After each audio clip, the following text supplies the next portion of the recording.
Hello everyone, you may know me as Rebel's Eyes and I'm the project lead on Skyblivion.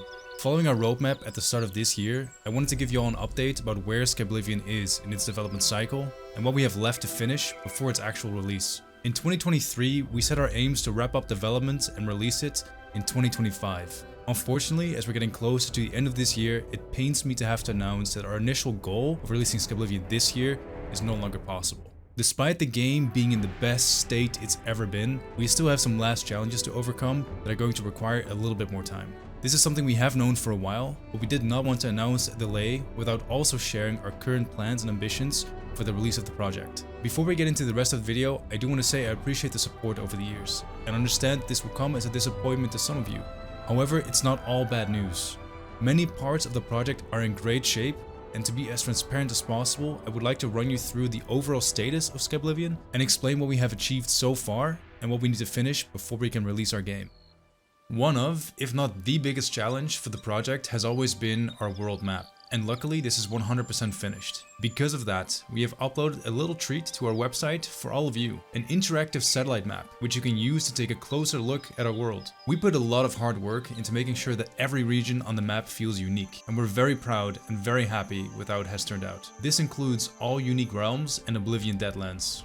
All quest dungeons have been completed. We have painfully remade these locations in our own image to provide a totally unique experience, unlike anything you've seen in Oblivion. This also includes some amazing boss battles and unique quest rewards. We do have a few unfinished random dungeons left to do, but we're mostly finished with this part of the project. The majority of interiors, such as the houses, the shops, the castles, the stables, chapels and inns, have been completed, but we are currently waiting on the 3D assets of the Imperial City to be finished, as many interior locations are located inside this part of the map. We estimate that we will be able to finish all locations by the end of the year, which leaves room for quest finalization at the start of 2026. All the major cities have been completed, excluding the parts of the Imperial City. A big goal for us has been to add more character to all the different areas of the game and to further enhance the experience of exploring the rich and bustling cities of Cyrodiil. In case you forgot, these are Anvil, Bravil, Bruma, Cheydinhal, Coral, Leywin, Skingrad, and unfortunately, a totally destroyed Kvatch,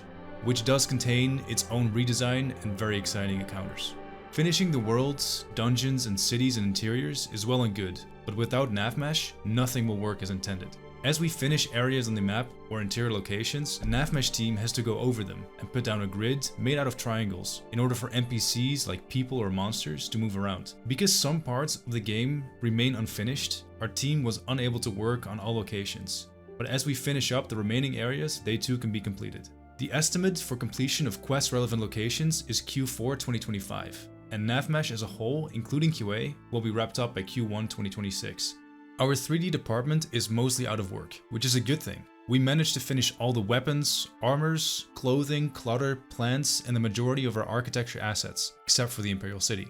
The game world has the hard work of our 3D artists to thank for looking as good as it does. Weapons, armors, and clothes are a highlight for us, as we invested extra time and effort to make sure that these got redesigned to be unique, cool, and beautiful, for you to make your character look just like you want them to. Since we don't have a lot of new 3D assets coming in anymore, our implementation department has been working on putting the last low priority assets into the game. This has been mostly completed at this point. As we are playtesting though, we are finding assets that need to be animated or replaced with similar counterparts from Skyrim. Currently this is being tracked as we find them, and our goal is to finish these by the end of the year. Implementation of quests is going somewhat smoothly, but unfinished locations, such as the Imperial City, are blocking the department from progressing further. As locations open up, the goal is to finish quests by Q1 2026, giving us enough time to playtest for a release. In order to clear the way for mechanics and get all menus running, we have been transitioning to a more Skyrim-like UI design. If time allows, we will work on a reskin to bring our original designs to life, but for now, we need to focus on functionality first. This allows us to create a solid framework to build upon and make sure that the UI is consistent and finished first. We estimate that this will be achievable by Q1 2026. As a relatively new department, the mechanics team is making solid progress overall. Our primary focus right now is on enhancing the player experience, which requires us to gather feedback from the team members as they play the game. Once the user interface for the perk menu is implemented, we plan to invite playtesters to participate in actual playthroughs of the game. Their insights will help us identify areas that need improvements. We estimate by the end of the year that most major systems such as alchemy, spells, perks, and crafting will be complete, allowing us enough time to test and iterate. Something we have been working on secretly in the background is our final fight cinematic between Akatosh and Mehrunes Dagon. There's a team of professional animators working on this incredible cinematic, but we have run into issues with its production, as animation takes a long time to produce and we lack the people available to create and render the final scene. If you or anyone you know has skills in this area, we would appreciate you applying so we can ensure the cinematic gets the love it deserves. We are specifically looking for a renderer, a set dresser, a VFX artist, and a destruction sim artist. We all want to release a well-running and well-functioning game. As we move closer to the release date, the goal will be to spend as much time as possible polishing, balancing, and fixing our game for you guys to finally play. There's no real deadline for this, as I expect we will be working on this until the day of release. Additionally, as you guys get your hands on Skyblivion and report bugs, we will surely have more work ahead of us. Some departments' work is dependent on others, which is why we try our best to prioritize finishing the work in the order that is most relevant to Skyblivion's overall progress. We plan on releasing Skyblivion and supporting it with bug fixes after its initial release. Additionally, we also have ambitions to add custom content and the original Oblivion DLCs, like the Shivering Isles and the Knights of the Nine. Some of the content we've discussed adding after our initial release are spellcrafting, Oblivion-like UI reskins, dynamic dungeons, grave robbing, more creature variety, followers and hirelings, even more unique weapons and armors, and more spells, just to name a few. I personally hope that some of you will work on your own mods for Skyblivion, that we can maybe include in future updates as well.